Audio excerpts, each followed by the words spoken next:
to this lecture about electrical heating.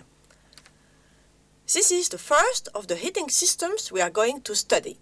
By the way, heat pumps also use electricity, but they are much more complex systems using environmental heat as well, and we will consider them separately. So, this course is about the direct conversion of electricity into heat. Basically, the principle is very simple. If electricity runs through a resistance, it is fully converted to heat. That is what happens in your iron. For instance, whether it is for space heating or for hot tap water, electrical heating, the principle is the same.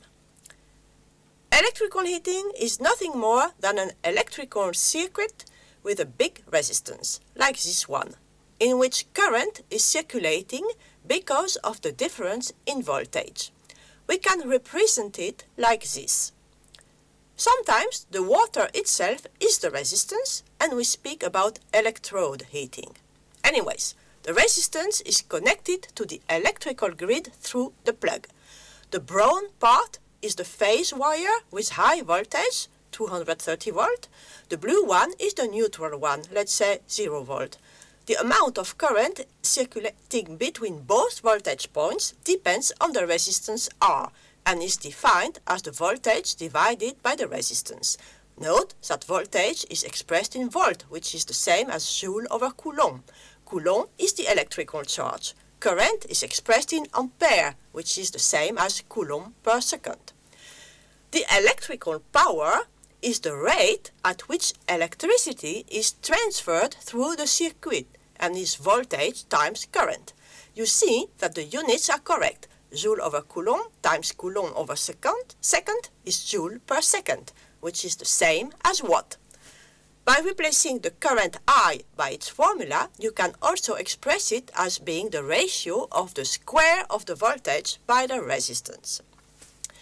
You probably remember that in a precedent lecture we studied the law of conservation of energy. What comes in a system should come out. Well, this is now our system, and what comes in during 1 second is the electrical power V times I. But what comes out? Such an electrical circuit has no storage mass, so nothing is accumulated. So the complete power should come out. But where? Well, electrical current is nothing else than moving electrons. It is therefore a form of kinetic energy. If they are stopped moving by a resistance, their kinetic energy will be lost in the form of heat because of the law of conservation of energy. This means that the complete power will be dissipated as heat in the resistance. There are no other components in this circuit, so that must happen in the resistance. So, in the end, energy in equals energy out, and the complete electrical power is released in the form of heat. This is sometimes also called resistance heating or Joule heating. So, we have seen that electricity is fully converted to heat by just using a simple electrical circuit with a resistance. The efficiency of electrical heating is therefore 1. And this is in complete accordance with both the first and second laws of thermodynamics that we studied in another presentation. Let's take an example of a building with an annual heating demand of 3000 kWh. If we want to use an electrical heater to produce this heat, how much electricity is needed? Take a few seconds to think about it. Yes. Well, of course, because the efficiency is 1, we will need 3000 kWh electricity each year. But is this primary energy?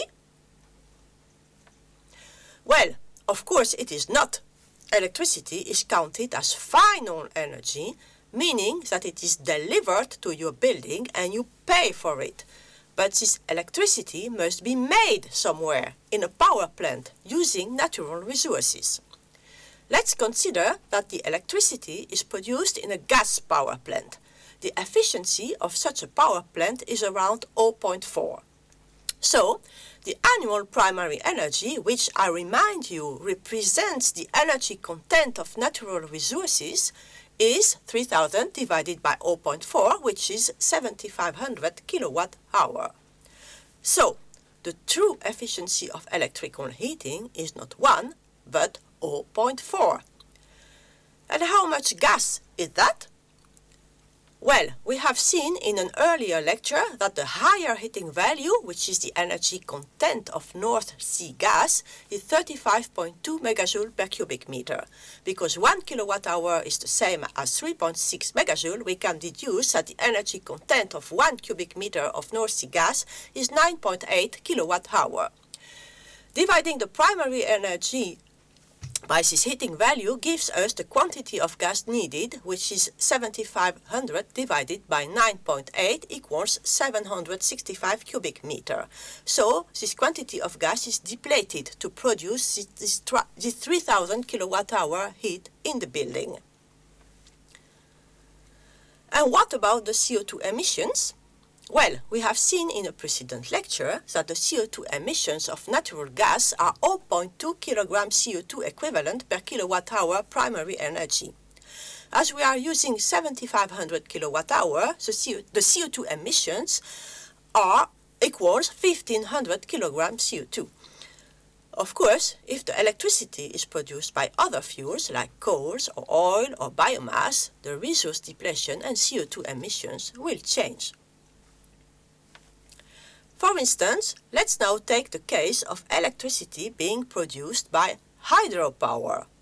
Hydropower is fully renewable and does not cause CO2 emissions, meaning that the efficiency is infinite, and we can consider the primary energy to be zero. The CO2 emissions will be zero as well.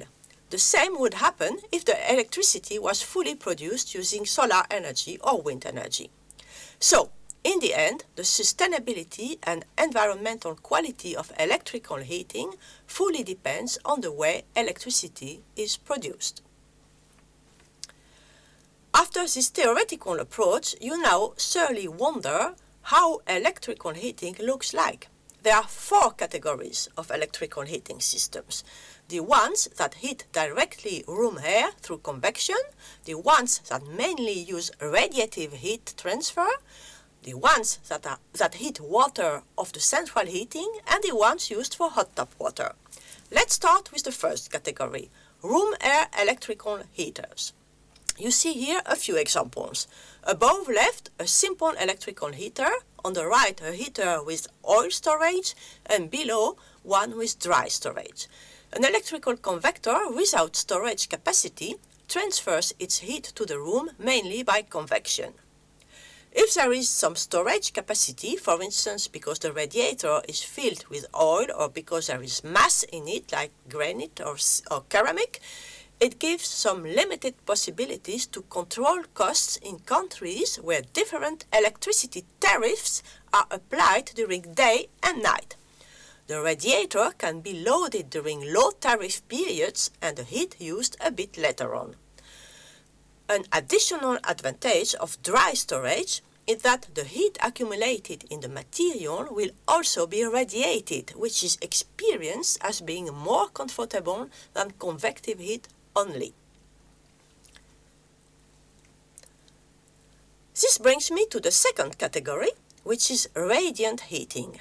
You may remember a lecture in the course Energy Demand in Buildings about solar heat gains, where we discussed that air cannot absorb solar radiation, and therefore air cannot directly become warmer from it. This is something you can experience easily when you are walking in the sun. If a cloud suddenly hides the sun, you feel much cooler, while the surrounding air has not had time to cool down. This is because it is not the air that is heated by the sun, but your body, which absorbs solar radiation. Radiant heating makes use of exactly the same principle. The panel radiates infrared heat that is absorbed by other surfaces and by the human body, but not by air. How comfortable that is handled in another MOOC, Thermal Comfort in Buildings. Be aware, however, that such a radiant heater always has a convective part as well, as room air flows around its surface. Just like a room convector also radiates infrared energy because of its temperature. In both systems there is convection and radiation, but in different shares. The third category of electrical heating are the systems heating the water used in a central space heating system. In a central heating system, heat is produced centrally in a boiler and is used to heat water circulating into radiators placed in each room. You see in this picture such a system. Each radiator corresponds to one room and hot water in red is supplied to each of them. In the radiator, the hot water loses his heat by convection and radiation and therefore cools down. The cold exhaust water, also called return water, goes back to the boiler where it is heated. It is a continuous cycle. The electrical boiler is generally a so-called instant boiler, meaning that when there is a heat demand, the electrical resistance is switched on and directly heats the water. The efficiency of the heating itself may be a bit lower than 1, somewhere between 0.96 and 1, depending on the design and insulation of the casing and pipes.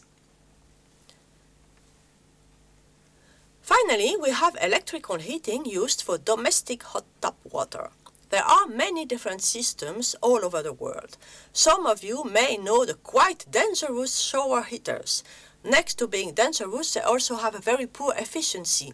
Of course, the resistance heating has an efficiency of 1, but the largest part of the heat is lost to the air instead of being conveyed to the water. Much safer are the instant electrical boilers that just heat the water flow when needed, just like we saw for central space heating water. Both space heating water and hot tap water may also be combined in one boiler, the so-called combi boilers. Finally, there are also lots of electrical boilers with tanks, also called cylinder boilers. The resistance is placed in the tank itself and centrally heats hot tap water for the whole building. The advantage is that there is only one central boiler and always a provision of hot tap water. It makes it also possible to heat the water at times when electricity is cheaper and can therefore save costs. A big disadvantage is that the efficiency of the heater itself cannot be considered 1 anymore, as there are heat losses through the casing of the tank, even if it is well insulated. The efficiency of such a resistance heater drops easily below 0.8, and this of course has to be multiplied by the efficiency of electricity production, as we have seen earlier.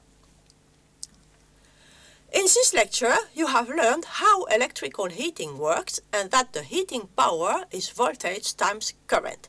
We also discussed that resistance heating has an efficiency of 1.